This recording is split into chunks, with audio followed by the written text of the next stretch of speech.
Okay, interesting. I'll make note of that. Huh. And Um, you're still scratching to me. I'm still scratching to you. Okay. I'll hope that the recording comes through fine because it doesn't matter because we're on. Fair enough. Hi, Scratchy. Hi, how's it going? That's going all right. Possibly just too much smoking, too much. So yeah, you've been vaping too much.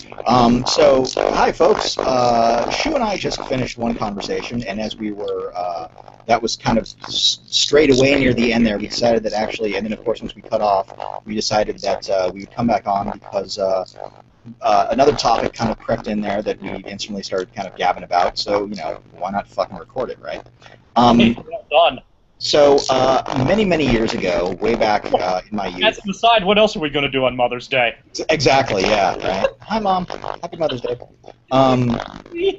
Yeah, really. So many moon ago, I was reading an article by Sidney Lumet. George Lucas. This is back in '91. So you need to understand this is in a day well before cinema today as you know it existed.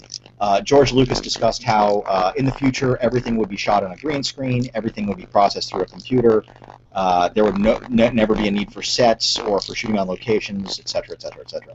Lumet, of course, came back saying that he felt that would be a detriment to cinema because shooting on location, atmosphere, these places, it helps an actor engage in his performance. The ability to, and an example he used, I believe, was on Serpico, where he had set up a shot, and Pacino said, "Hey, can I, look and see what you're doing here?" And he just looked at the way that Lumet had framed it. He said, "Oh, this is an important piece here. This is an important shot." And Lumet's like, "Yeah, this is why we're doing this," and da da da da. So just from the composition of the frame and being able to look at it right there at this location, you were able to understand the impact of what that means within the film. Of course, time has passed, and so many movies now are shots, on a green stage in front of a green screen. People are acting across tennis balls.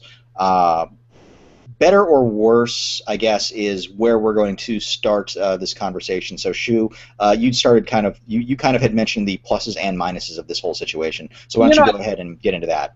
Yeah, I think, obviously from an overall effect standpoint, there's so much more that you can do today and so much that you can make look and appear more real in the process that I think that's generally a good thing. It allows for more believable special effects. It allows for easier access to massive epic-style films that are the tentpoles and the franchises and the linchpins of the Hollywood system. I think the fact that effects have gotten as good as I think that's certainly a good thing.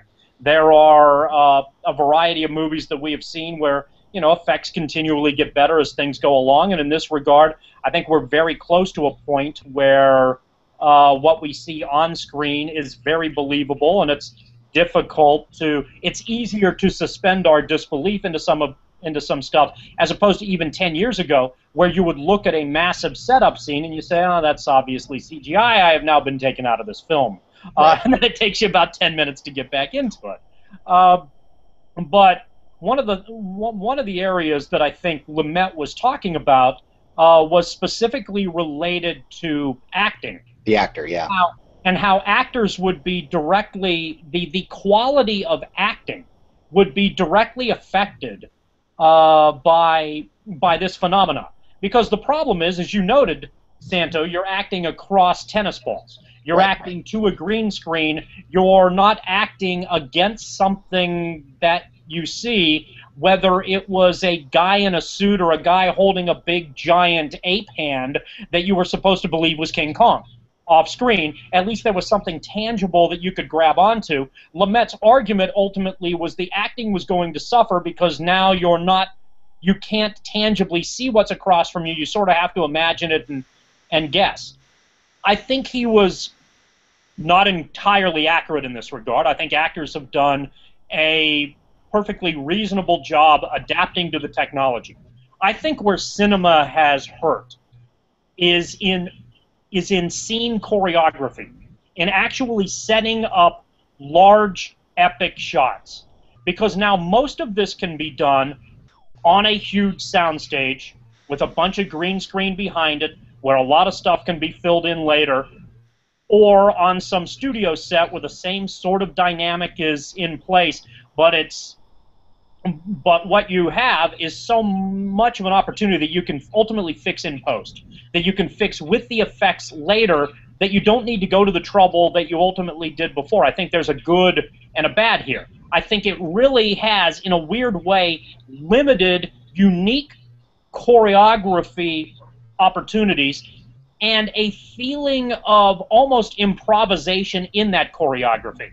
Because now, really, in a big setup scene, you know, let's take, for example, the big Avengers finale scene. We've all seen the shot where we get all the Avengers working in a circle, fighting off the big, you know, the big creatures that are coming in. Okay, Yep. and you see each Avenger one by one as you work the camera in the big circle.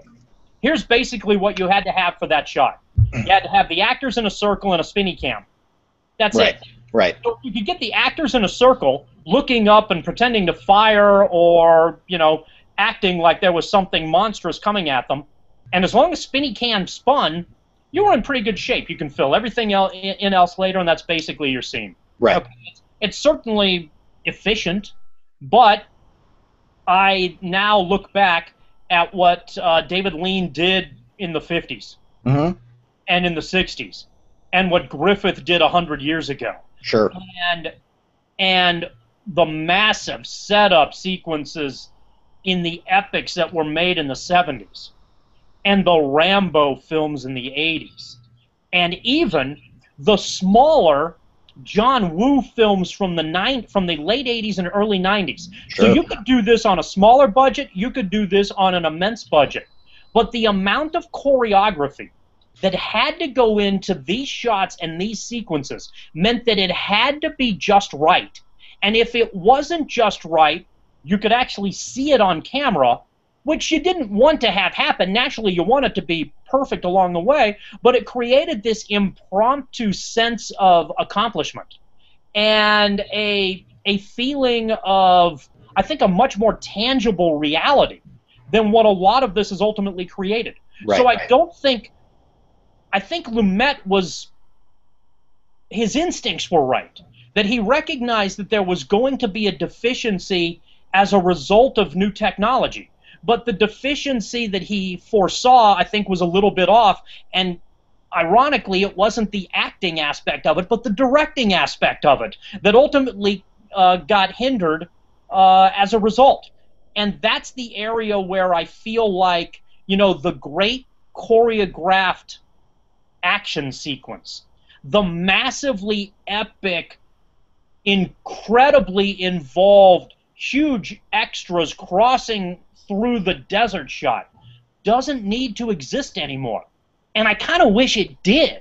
Yeah. Because going through that process and getting it right and getting it close and having that kind of epic feel, where you can actually still tangibly see those are actually people involved in that shot. Right. There's a bunch of different components. There's a bunch of sound guys, a bunch of camera guys, a bunch of extras, actors, stuntmen, helicopter pilots, whatever it ultimately, all of these different components that work and had to make it right. Now, so much of that has been efficiently eliminated that I think it takes away from a lot of the movie making, and from a viewing standpoint, it takes away a lot of that as well. I feel as though today, it is so rare for me to go into a movie and come out of a movie and say, man, that was a really great action sequence. Right.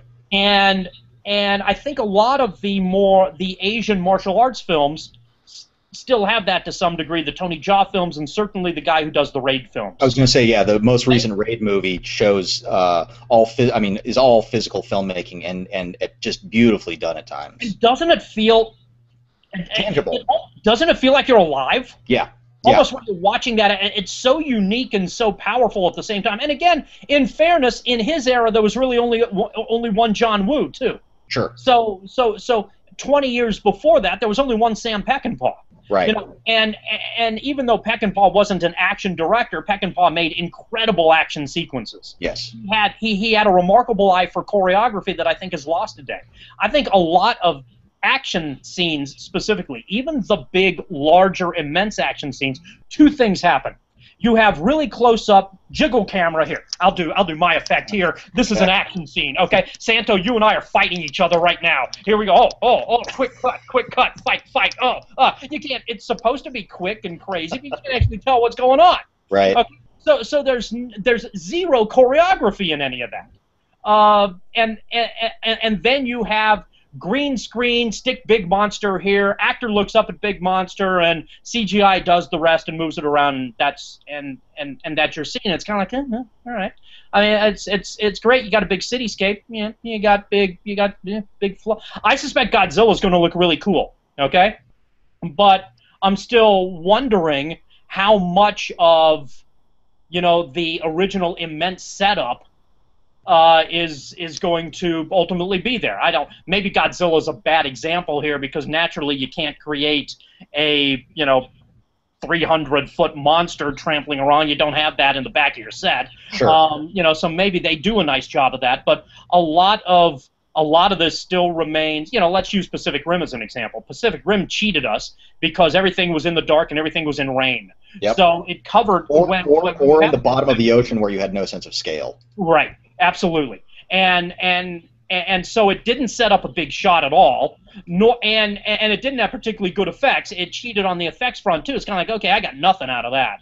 But I feel like that's the aspect that is complete. The directorial ability or willingness to ultimately choreograph immense scenes with actual physical elements is lost.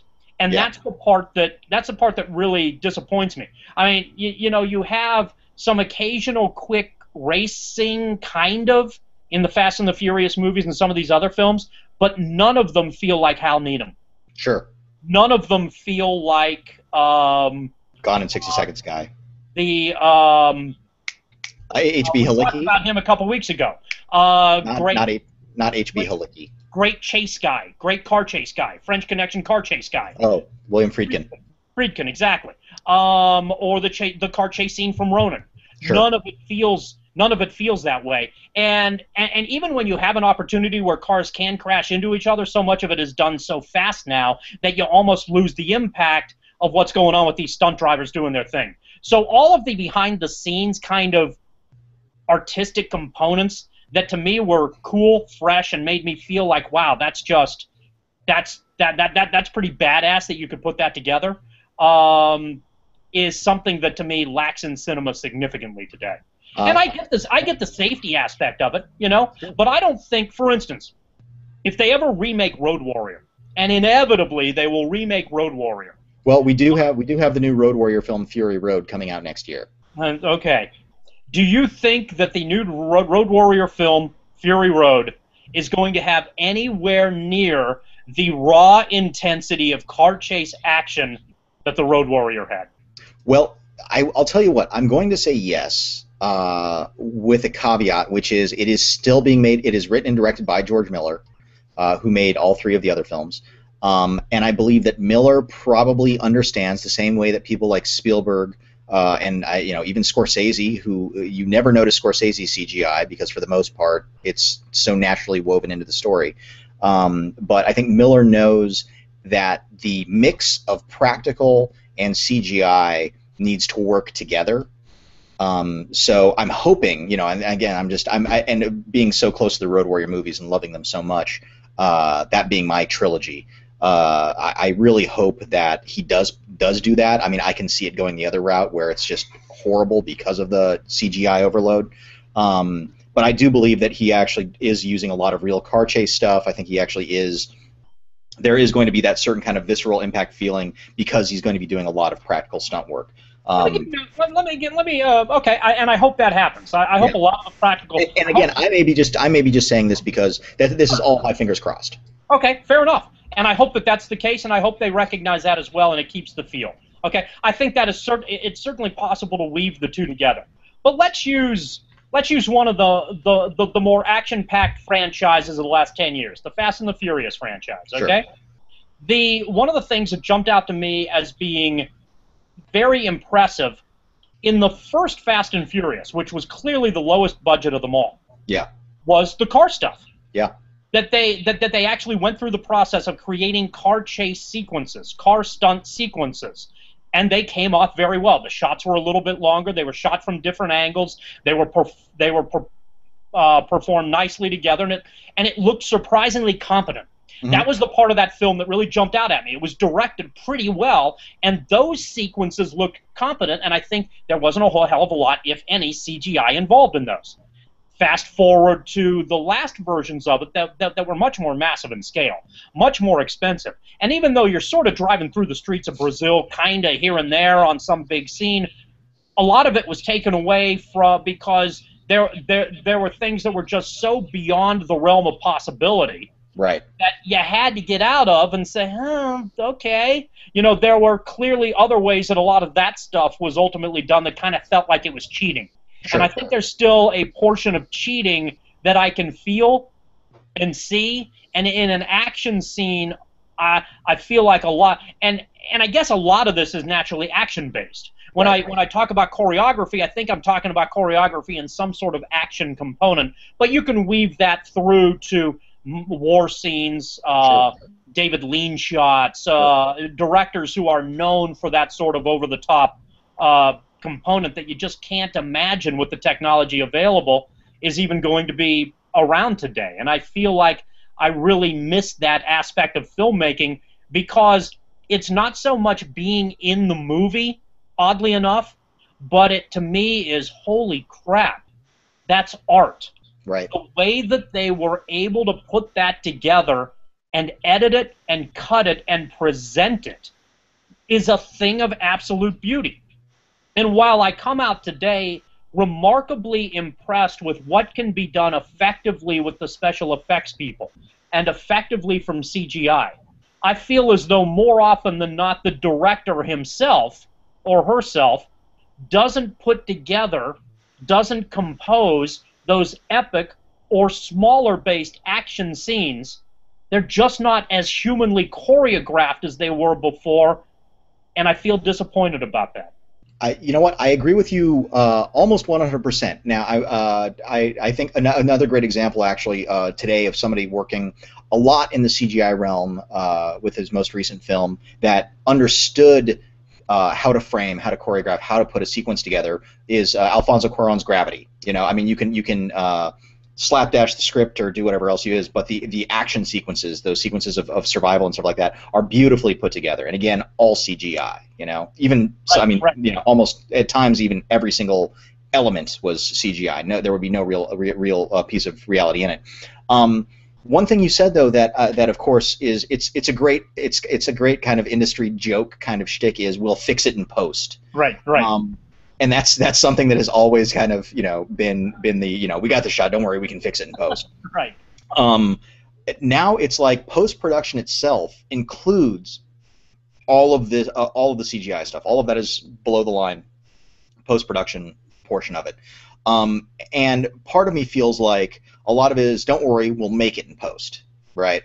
So a lot of these films, again, not having that strong directorial hand in a lot of these movies is one of those things where it is, don't worry, we'll make it, right? And you don't have a clear vision, the filmmaker or the producers or whoever it is that's really kind of in charge of this whole deal, and even if it's made by committee, they don't have a strong vision for what it is they want to make.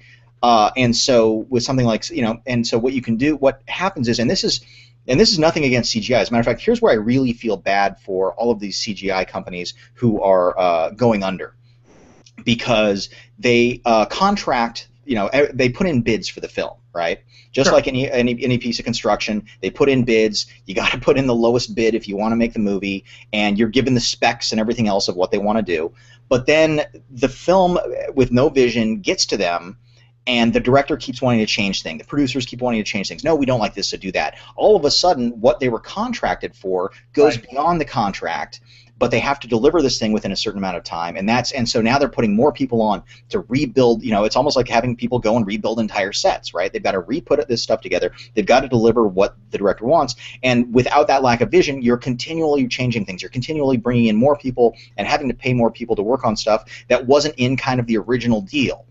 And if, you know, and to some extent, I guess the I feel like the Wachowskis probably have a much stronger eye and feeling of what it is they want to see on screen. So the changes they're making is no, we asked for this, and so it's not like it's more of the reality of something doesn't sell versus the no, we actually want to put the camera over here and let's try this and let's see how this works. So instead of it being about discovery, it's more about tightening their vision up.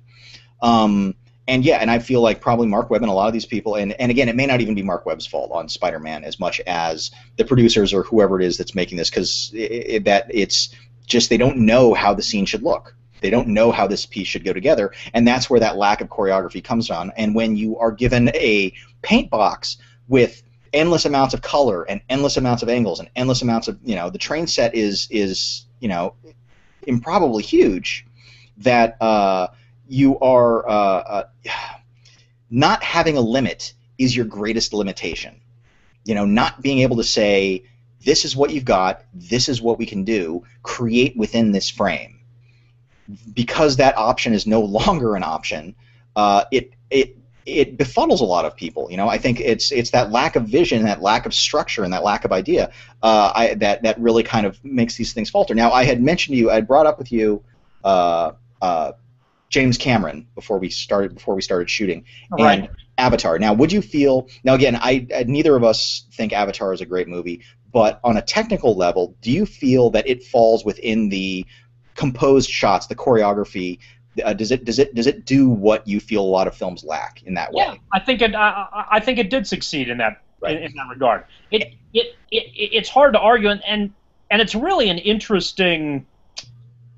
It's definitely known, rightfully so, as a great-looking 3D film. Sure. And that's kind of the separation. So I feel like the sets and the depth in it was delivered well, but I never really gave it, honestly, until you asked the question, much thought in terms of the way the scenes were ultimately choreographed. Right. But I think they had to be choreographed and put together and pretty well, and have some sort of Roger Dean-esque Yes album cover vision, right. To be able to ultimately be delivered as effectively as they were.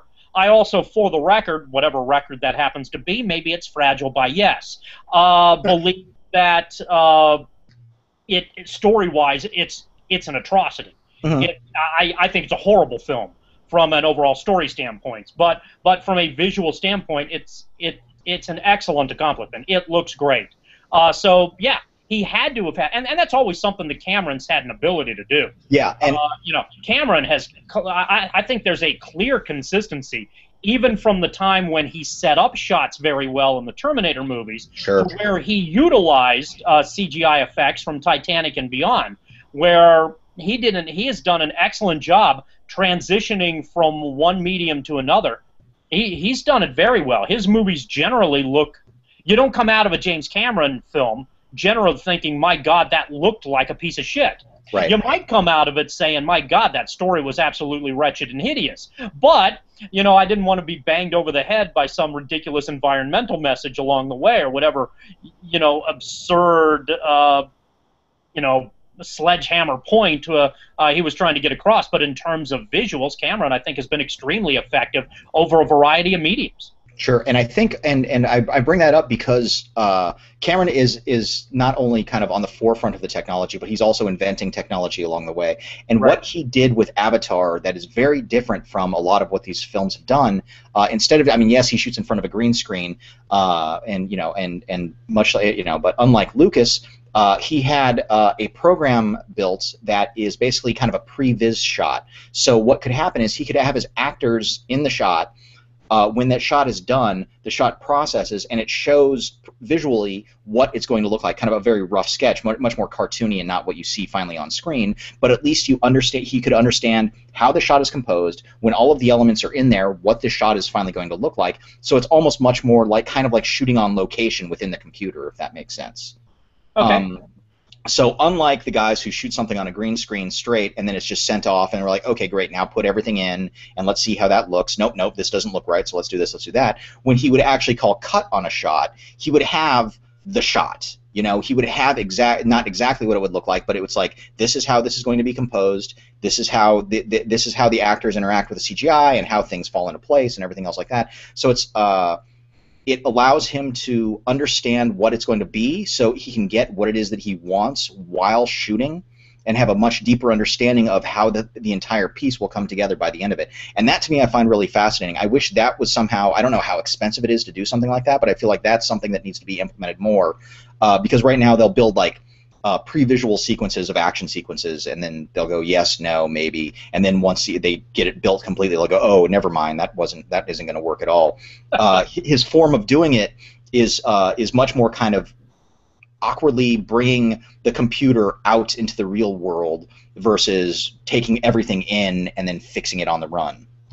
And so I'm curious if that aspect, and again, the guy really, I mean, the guy can put a film together beautifully. Absolutely. I mean, you know, I mean, the man, there's no doubt, you know, Right. dislike his writing, his storytelling, whatever it is he's trying to do, the guy really knows how to put a visual story together, and that has not, and he has been smart in the way of building technology to suit that style, that you know, that filmmaking is about the shot and how the shots are put together, versus let's shoot stuff, and once we get into the room, we'll figure out a way how to make it work. Right.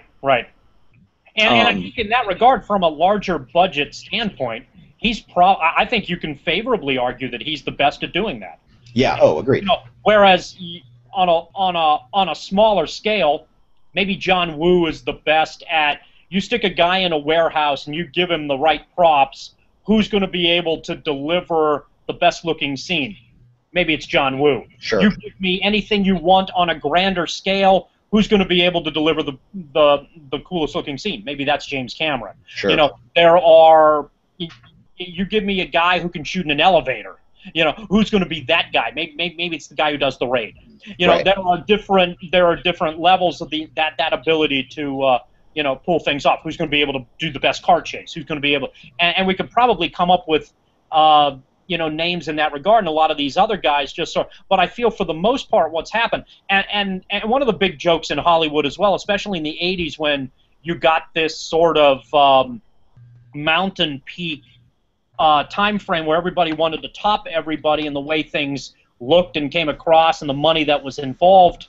But you know, to do that, you still had to you had to deal with rudimentary actual technology as opposed to CGI technology. Sure. Okay. So now you can do this in a green screen room, and you can one up everybody by virtue of, you know, how many buildings you know, the computer wrecks. Well, back then, 30 years ago, you wanted to one-up everybody, but you had to do it on a grander scale. So what'd you do? Well, you know, one helicopter isn't enough, give me 3. Right. 3 helicopters isn't enough, give me 5. 5 Right. isn't enough, give me 7. Okay, so now you'd have guys who put together massive 7 helicopter action sequences. Yep. Whereas, and there were probably guys at that time who did a better job of that than, you know, other directors ultimately. Now I feel like it's kind of like what you said, because we can fix it later. There's a fairly generic approach to how action is supposed to look, and it feels like they're almost constrained by the technology in the way that they feel like they can choreograph shots. And there are only all movies kind of look very similar. Yeah. It may also have a lot to do with, in fact, I'm hard pressed to come out of a movie. I don't know who directed. I don't know who this guy is who directed Spider-Man 2. I don't have any idea. I don't know. And had I watched the movie, I can't think of a shot that comes to mind that says, "Oh, that is clearly a web shot." Right. You know, holy crap, that is obviously that director. I know that director made that film. I could probably say that about Cameron.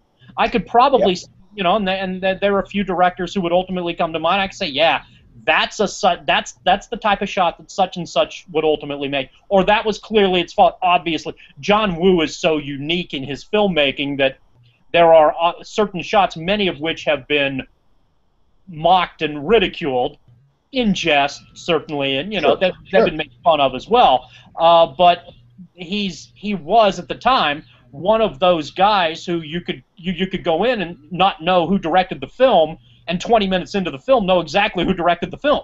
Right. And Well, he has a voice. I mean, his voice stands out. And again, with like, I sorry, go look ahead. at, for instance, the Avengers, Right. and Joss Whedon directed that, right? Yes, correct. I have no flippant idea that Joss Whedon directed that movie. I don't know why. What was it in that movie that said, God, that is obviously a Joss Whedon film? And that's exactly it. Well, actually, what it is it's the dialogue versus the and the jokes and the storytelling versus the visual construction of the film itself. Right. Right. You know, and it's like I mean, a lot of these guys. I mean, it's if you kind of look at like I don't know, what the directors could bring to something now instead of a style. Right.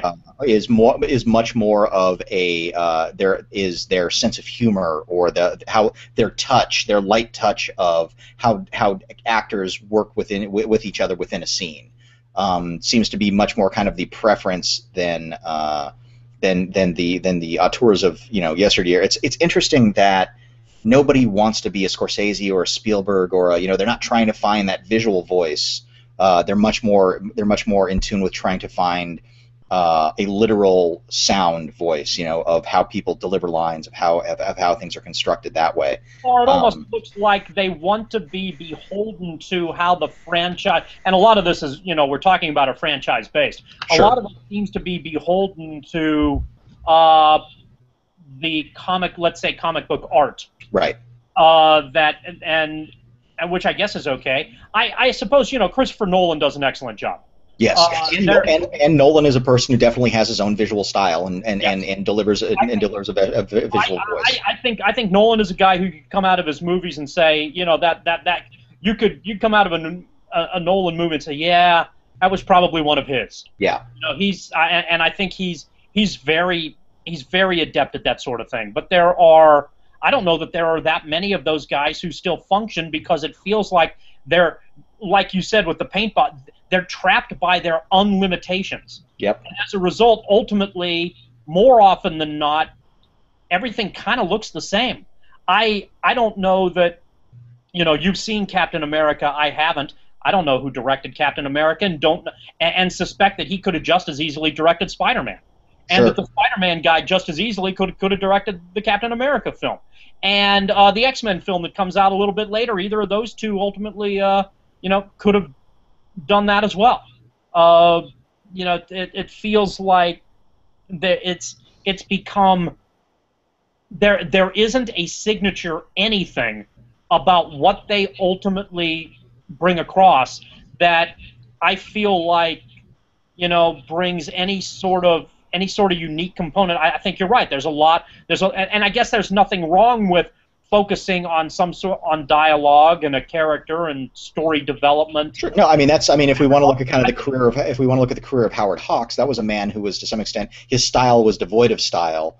Right. And it was all about themes and characters and ideas more than it was about the camera style. But I feel like especially in these larger films, maybe that's the thing. Maybe in these larger films, I want something that separates one director from another in a positive way. I guess I can tell because of the foofy camera that it's a Michael Bay movie. Right. Well, and that's interesting though now because with Iron Man 3, you definitely get a different sense because it's a Shane Black film, not just within the script, but there also is that I guess 80s action feel to it. Right. That there's a feel to it that very much is you can just define as Shane Black's voice. Right. I suppose so.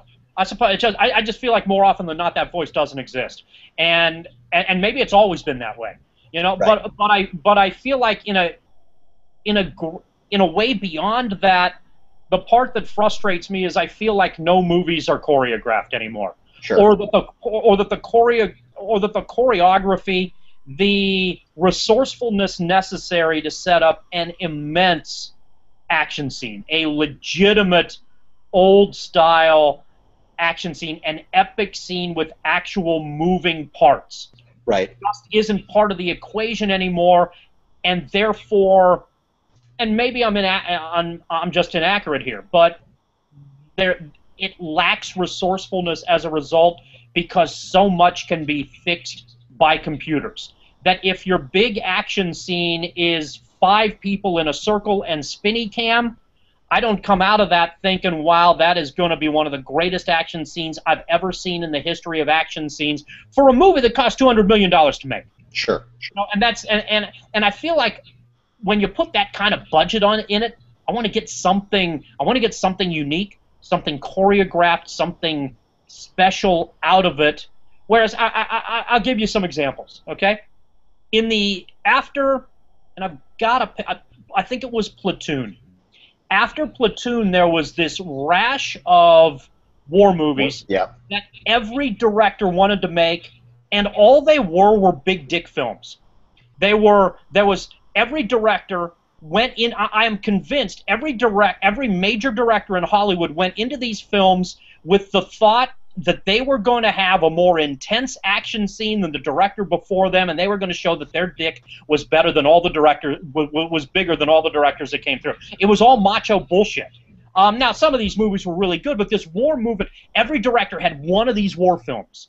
And they allegedly wanted to tell one specific story, but my belief is they wanted to showcase one immense action scene, that their action scene was somehow larger in life than the next guy's action scene, and many of them were successful in that regard. But to do so, they had to choreograph massive elements to make it work. After that trend kind of went by the wayside, that was when CGI came into play. And I'm not sure I could count on one hand the number of great choreographed moments I've seen in cinema since. Sure. Yeah, it's interesting. That's fascinating. I don't know if I'd agree with you about the big dick thing, but it's true that like once Platoon hit, De Palma, Kubrick, several others made their war movie, made their Vietnam film. Blue had one. Fuqua had one. Spielberg, of course, one or two. And it was I want to tell this big war story, but I am convinced my third leg swings bigger than the last guy's third leg, and I'm going to fucking show you just how much it swings based on how many people I can kill. Interesting. Yeah, boy, I don't know if I'll go with you on that one, but I see what you're saying. Yeah, I find that a tough pill to swallow. Well, you know, I get it. I mean, but at the same time, I also agree that it's like, Platoon, Full Metal Jacket, Casualties of War, Saving Private Ryan, these are, at least they are immensely, big dick or not, they are completely different looking films. They all have the voice of the filmmaker, and they're all styled, and they are built around that filmmaker's vision and the way that filmmaker makes movies, both visually, thematically, etc. So yeah. You just rattled off as an aside. And you're better at this than I am. You're more connected to what's going on right now and who's directing what. You have an ability you can go through the summer movie and say, A directed that, B directed that, C directed that, D directed that, etc. Sure. You're much better at doing that than I am. So, but I'm going to throw this on the table in this conversation right now. You just rattled off De Palma, guy with a vision. Spielberg, guy with a vision. Coppola, guy with a vision. Kubrick, guy with a vision. Yeah. Stone, guy with a vision. Scorsese, guy with a vision. Wu, guy with a vision. Those are 7 off the top of my head. I'm probably missing another half dozen. Okay, rattle me off 7 film directors right now who you say, boy, I can tell I can tell when I walk into that movie that guy's action scene, or that guy's choreography, or that person has a stamp on that film, and I know who that director is. Sure. Boy, okay, of course, Cuarón, of course, who I've mentioned earlier, I think is definitely somebody who has a visual style that you go, yes, that's an Alfonso Cuarón film. It's interesting because, after Pacific Rim, I have certain issues now with Del Toro.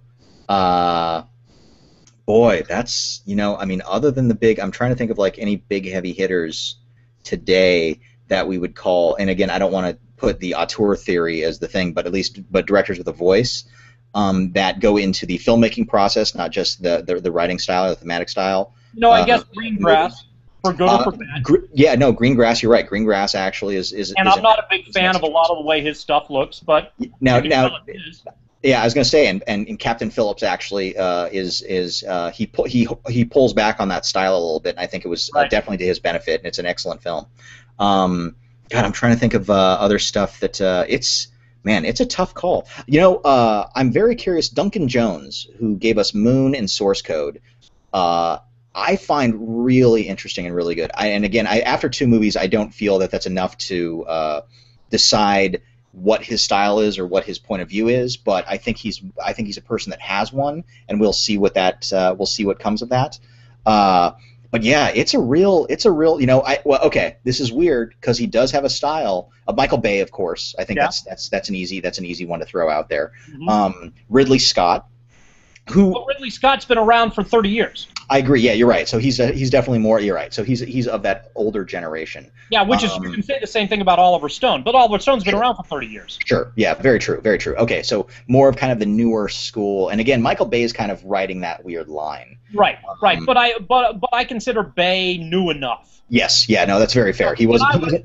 and I would argue you can make a point that Tarantino is new enough. Yeah. Too. Okay. Yeah. Okay. Fair enough. Yeah. That's Tarantino kind of definitely. Bay and Tarantino are the cutoff here. Yeah. Okay. Okay. Let's see. Yeah.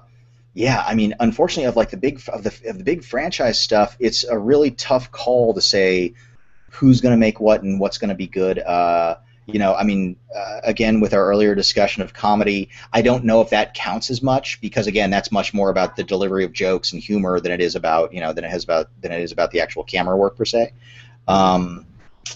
God, But I can go in post, and fix all of this stuff. sure. And there are some fairly well-known names who have attached themselves to trying to put together comic book films. Mm-hmm.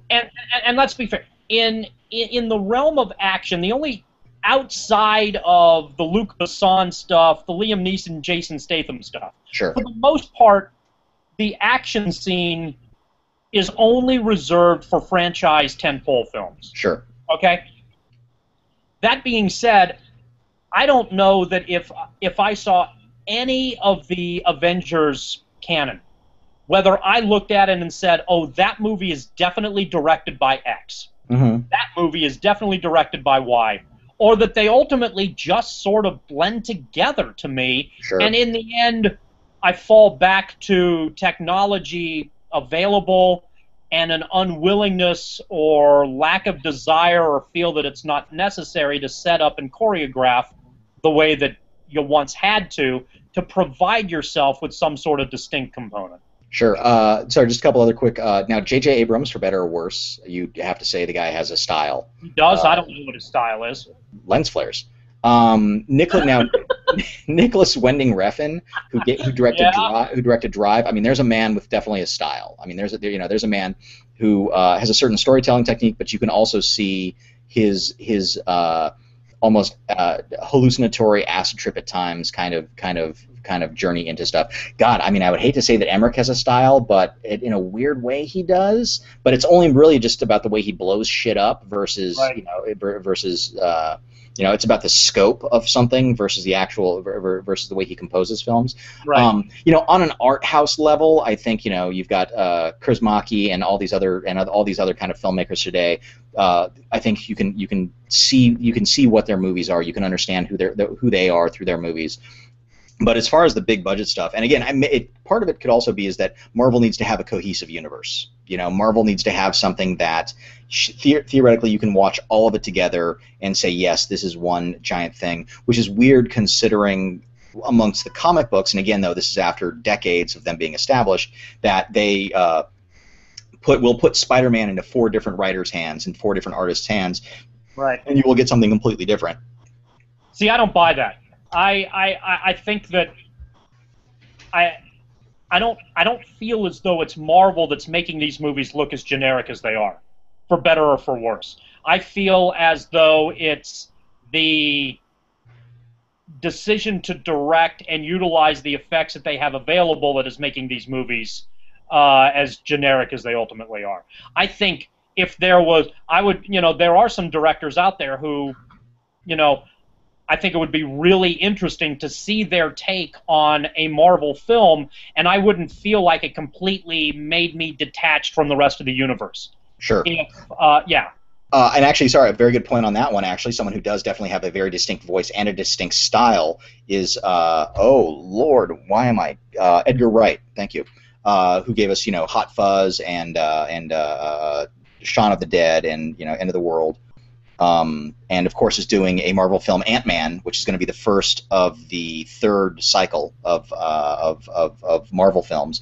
I'll be very fascinated to see if his style changes, if it becomes more cohesive to the Marvel universe, or if they are finally, and to some extent, I think they allowed that with Shane Black as far as the style goes, because again, Iron Man 3, awkwardly enough, set at Christmas, did have, especially when he's in the small town with the kid and stuff like that, there's very Shane Black atmosphere, and again, that is probably lifted from like Richard Donner and other people who turned Shane Black films into scripts into films, but that style still, taking that and making it into his own. There are little examples of that, but again, Whedon, I believe his strength is in the writing and is in his storytelling. The visual presentation is fine. I mean, there's nothing wrong with it per se, but at the same time, it's also, you're not going to. I don't know if I would ever walk out of a film yet and go, that's a Joss Whedon film because of the way it's actually constructed and put together visually versus the way that it's been written. Yeah, so I will be kind of fascinated to see. The Edgar Wright thing is going to be a really interesting test. James Gunn somewhat on for Guardians of the Galaxy, but Guardians of the Galaxy is such a far out different type of movie from the rest of the Marvel universe that it will be okay if it kind of becomes unhinged and goes off, completely goes off into a different direction. But within the constructed universe so far and how Ant-Man is going to fit into that, I'll be fascinated to see how Wright's style is either enforced or compromised because of it having to be part of the Marvel universe. All right, sounds good to me. Yeah. So CGI, it's been a plus and a minus. It really doesn't affect acting. It affects choreography. Yeah. And it affects, to me, the resourcefulness and the ability to watch a film and say, my God, that is absolute art, what they were able to put together with so many physical moving parts. Yeah, and just as a weird side note, too, I was listening to a review of Sorcerer on a podcast from some youngins, and it was frightening because CGI isn't just having an effect going forward, it's having an effect going back.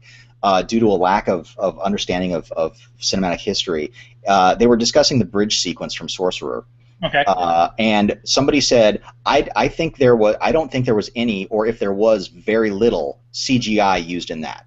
Oh, wow. That's Holy weird. crap. That's creepy, right? So Wow. so it's like the more things become polished, the more and it's an incredible sequence. So like we discussed in the Friedkin episode, it's a great 12-minute bridge sequence. And it's stunning. It's beautifully put together, and it's choreographed, framed. It's shot in such a way and cut in such a way that you really feel the tension of it.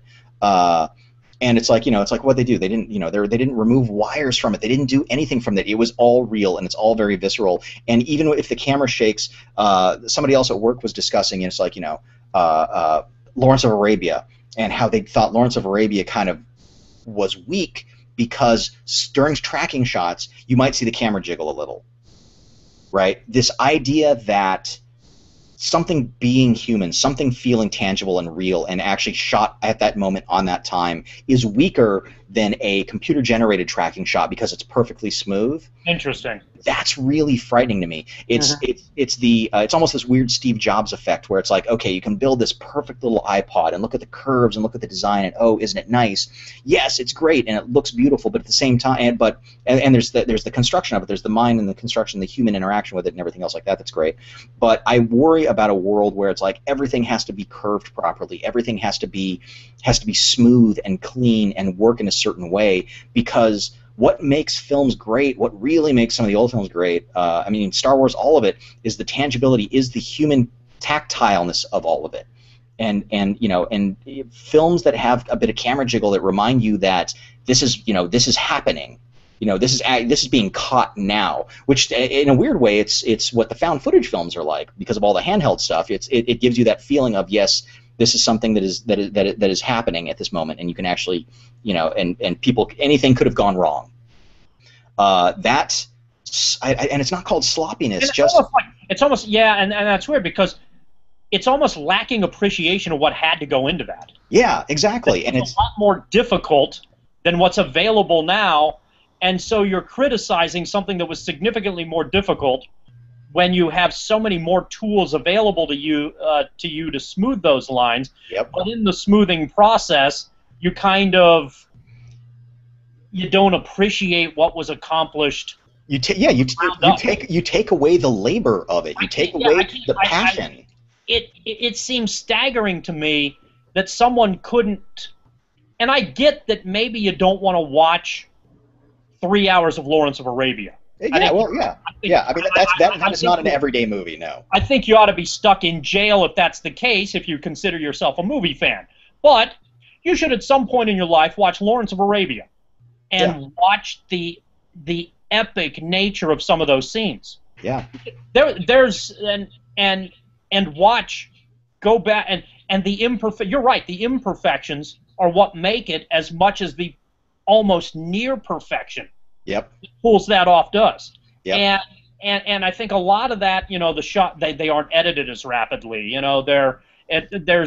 You can now see maybe some of the foible things that are taking place in the background because the definition is greater than it once was. Right. But the massive scale available and what they went through to put this stuff together is absolutely phenomenal. Yeah. Oh, yeah. And I think it's remarkable. And if you're worried about the slight jiggle in the camera, you're not watching the movie. You're not watching the movie and appreciating the effort that was put into that. Yeah. And what you had to accomplish at the time with the limited technology available to you. Yeah. Yeah, it's pretty scary. I mean, especially when you watch. I mean, Lawrence of Arabia was on TCM. Dub and I was watching Scientist F Place. Dub was downstairs, and I said, "Dude, Lawrence of Arabia's on," and he popped it on, and we were chatting back and forth between 5 feet of flooring. I don't know why it went this route, but we're watching this every so often. Just like, holy shit, look at that shot! And you're watching even in a simple way where it's Peter O'Toole as T. Lawrence sitting in the middle of the desert, and there's like no footprints around. It's like all like the trucks or whatever else they had to haul out there. All of that stuff isn't there. So they waited. Even his footprints to walk out to sit where he's sitting are gone. He's just sitting in this smooth sand area. That took work, or that took time to sit there and wait for the wind to blow some. You know what I mean? It's like that thing to make a dune look completely clean. Just for a simple shot like that is insane. Or the shots where you'll see them walking through the desert and there will be two guys up on a hilltop up in the corner. Those are guys. That's not posts anything. Those are dudes who had to like trounce their way up there, probably had a walkie-talkie of some sort so they could sit. And then when someone said, okay, stand up now, and they're, all right, got it.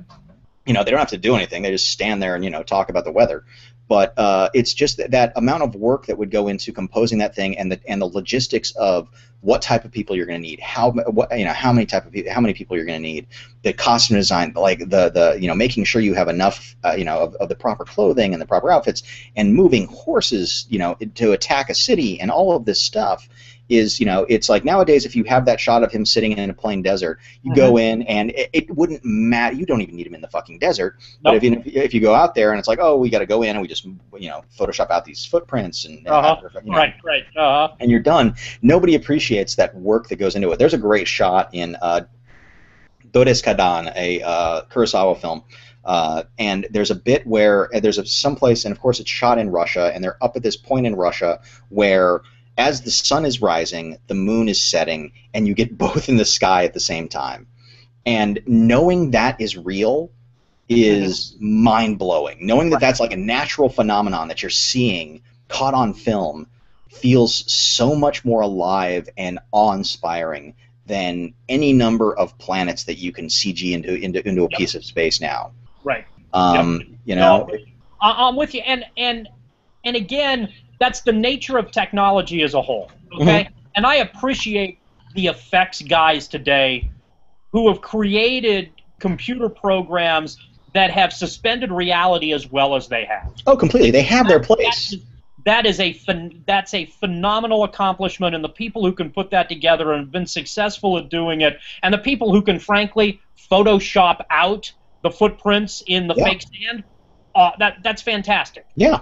But what I think frustrates me is that now, again, it's back to where we started. It's the unnecessary. You don't necessarily need to worry about every specific little detail, like a lot of these directors. These directors before had to be absolutely crazily detail-oriented. Yep.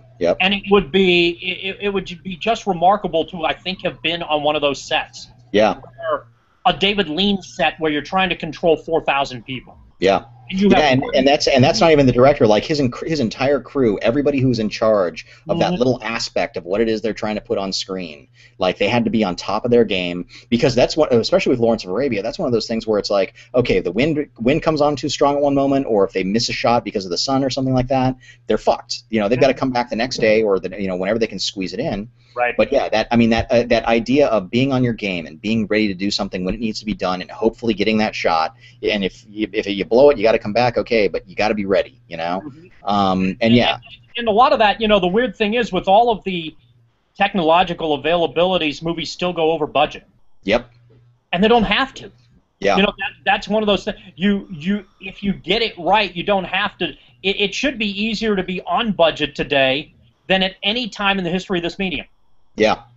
Precisely because of the relative lack of moving parts that you have at your disposal for shots like that are so important but no longer exist in the cinematic realm that we're accustomed to viewing anymore. And it disappoints me, that podcast that you were listening to that didn't appreciate or understand the history and the difficulty of putting something together, and the art that went into accomplishing that scene and creating the tension that it needed to, and what went into that made that possible without the available technology that is out there today. Yeah, it's pretty frightening, actually, and it's bothersome because, like I said, it's something that is not only affecting movies moving forward, but now it's started to leak into the past, and who knows how long until this is where film education is important in some way. It's helping people understand this is what it would take to make something like that. This is the raw man hours, and this is the time and the patience to get something that pure cinema. Because if the Sorcerer Bridge scene isn't pure cinema, I don't know what is. And maybe I don't. But it's kind of, it's a bummer that the sense of awe that one should have when watching movies is, I don't want to say it's disappearing, but it definitely feels like it's numbing. Unless you're watching a bunch of robots, and this, I'm not trying to sound bitter about this, because I'm not trying to sound angry, and I don't think that all these artists do tremendous work. I think there's a lot of good stuff out there, and there are pieces out there. I worry about why they got into it, why they got into wanting to be a part of film, and that all those things, because everybody of our generation, everybody who's involved in it now, came from, it'll be a few more years before the non-existent or the post-CGers will start taking these positions, right? Right now we're kind of at that edge where everybody who's still in movies was involved back when movies were all practical, when there was still a lot of practicality. When there was actual film? Yeah, when there was actual film, sure. But and again, film versus video, that doesn't bother me as much, because I meant that as a general metaphor. Yeah, exactly. Yeah. To some extent, yeah. So we're soon moving into the digital actual cutting room. Yeah, we're moving into the digital generation. Where and I fear that as a humanity, we are going to lose that thing, and that tangible, tactile thing. And like I was saying with the Dudas Kadan shot, it's like, that's something I'll never see. Unless I plan on taking a trip to Russia or wherever that was shot, and during that time of year to see that. This is my only window to that phenomenon in this world, and to be able to have that is such a treasure. and thinking that in 15 years, I don't even know if I showed it to some people today. I'll have to do this at work. I'll have to pull that shot up and show it to people and ask them and see how they react to it. That'd be a really interesting experiment. Yeah, before telling them that it's real. Because everybody will go, big deal. I can do that in 15 minutes. It's like, yeah, no, you can't. You're not the fucking universe, Sparkplug. Sorry. And that idea of just how, yes, the world has gotten smaller, but unfortunately, it's almost kind of caving in on itself in an odd way, because all those things that are really out there, we are now starting to take for granted. So, yeah. Anything else you want to touch upon before we take off? No, I think it's pretty good. I've done, I think, my usual excellent job of sounding old. Yes, excellent. You have, sir, and I greatly appreciate it. All right. So, folks, thank you very much for checking this out. Again, as always, we will be back every Tuesday evening at 9 p.m. And these, of course, will happen sporadically whenever we end up chatting about something and they just go up. So take care. Hope you enjoy it. Adios.